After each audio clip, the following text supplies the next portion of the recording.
So before I jump in what we're seeing here in this plot, just want to make a few quick comments, right? And it's kind of following up on Sandra's question back there. One thing that she brought up is like the reduction in wheat area over the years in the region here. So if we look at that, as a country, we have been going down about 1.3% per year, the US as a whole, right, in wheat area in the last about 30 years or so. Now, if we focus in a little bit more here close to home in Kansas, we're leading that to about 2% per year. You know, so wheat area has been going down, and in very important wheat growing regions, right, like Kansas and other regions here in the Great Plains, right, steeper here than in other parts of the country. Now, a few years back, with this concern in mind, I was traveling back from Kansas City, and I got on a phone call with Aaron Harris on the Wheat Commission, right, and we started going, you know, wheat area is going down, but wheat brings a lot of benefits to the system, right? If you're growing a summer crop on wheat stubble, many times there's a huge value to that. So, but there was nothing quantifying that. So we came up with the idea of putting a student to do what we call literature review, which is that student sits down on a computer and goes over all the literature, all the published research that we can find that can show some level of benefit that wheat brings to the system that goes beyond grain yield. Now, we're not talking about the economics or the grain, right? We're talking about other things that wheat brings to the system. Well, turns out the student gave me an 80-page report. Yeah, and we published that as a book chapter. So if you guys want to take a look at that, please shoot me an email. I'll be happy to share that book chapter. There's also a series of extension pubs that are coming out with that. One is out there. We have 6 more on the go, which are shorter, like 2-3-page pubs that are just like straight to the point on those benefits, right? So make sure to reach out if you want that information. We put that together. And you know, there's a lot of things that we found. It's not only to this region. The scope was worldwide, right?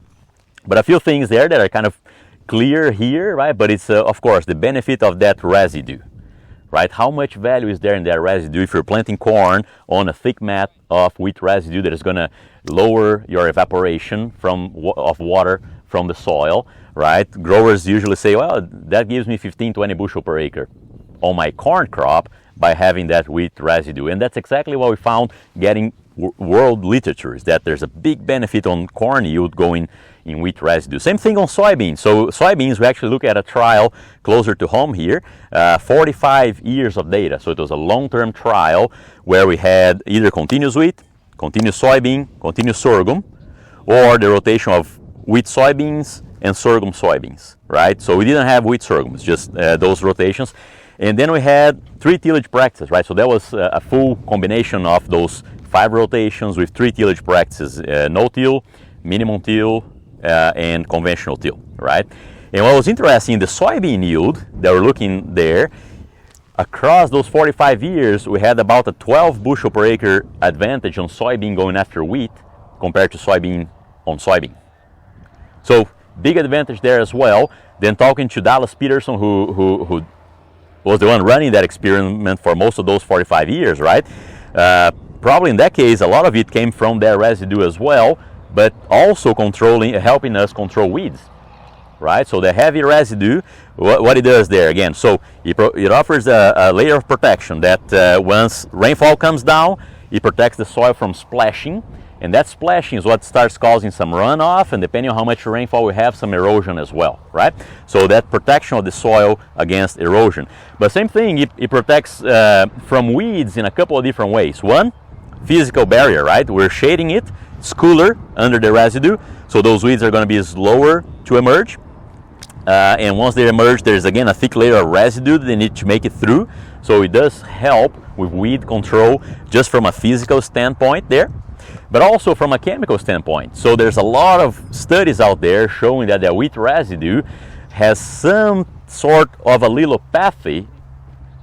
That's a chemical compounds that it releases, and that it hurts some emergence of some weeds out there as well. So we went out to the field and we collected residue from 25 wheat varieties, and we brought that residue to the lab, and we made pretty much wheat juice, right? Wheat variety juice. So we made a solution. We blended that residue, and we did a 5% solution of different varieties on water, and just control was pure water, right? And then we had Palmer amaranth seed on some small pots like these in the lab.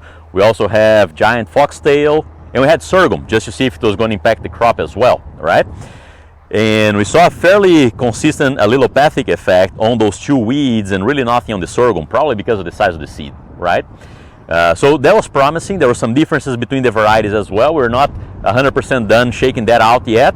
We have 2 years of data from 2 locations of those 25 varieties, where we collected a lot of things that could help us with weed control, whether it is in-season competition via light interception and so on of that canopy of those 25 varieties, the amount of residue being put out, the carbon to nitrogen ratio in that residue as well, because the more carbon it has, the longer it's going to stick around, and that's another value that the wheat brings to the cropping system, right?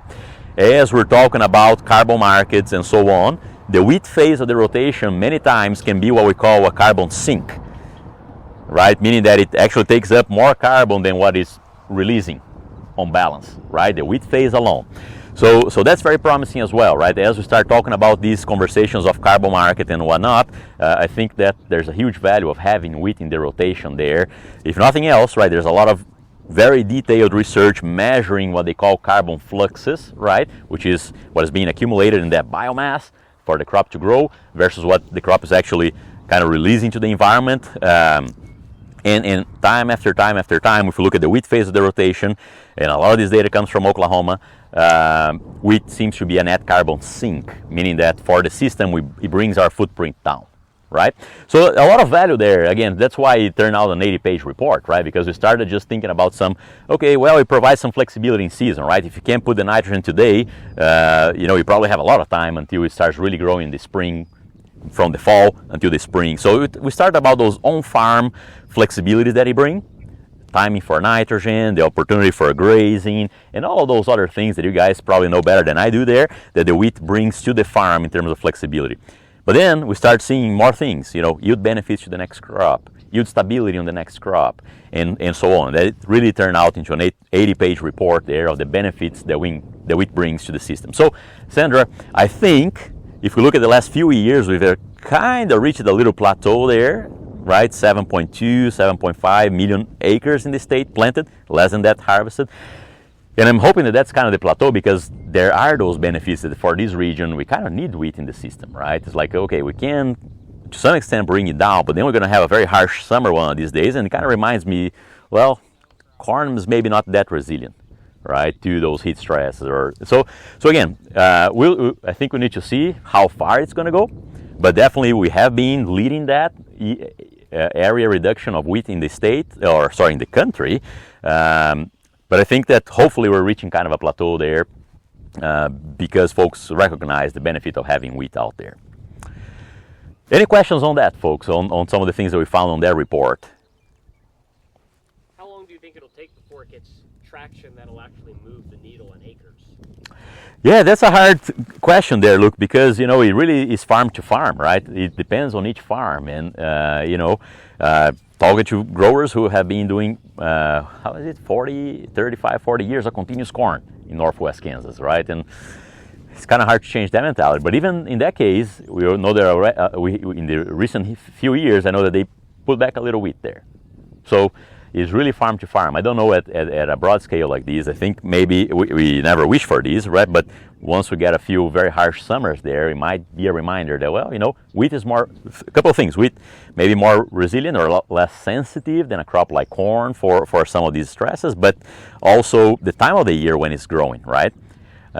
If you think of when corn is going through tasseling and so on versus when wheat is going through flowering, which is what we call the critical period, usually it's much cooler, right? And we don't have as much evaporative demand in April, early May as compared to sometime in the summer there when corn is going through those stages, right? So again, I guess it's really going to depend. If the weather here turns out, to on the long term sustain those summer crops, we may never really see that switch back, right? If turns out the weather, might not hold those summer crops consistently, maybe we're going to see some of that switch again.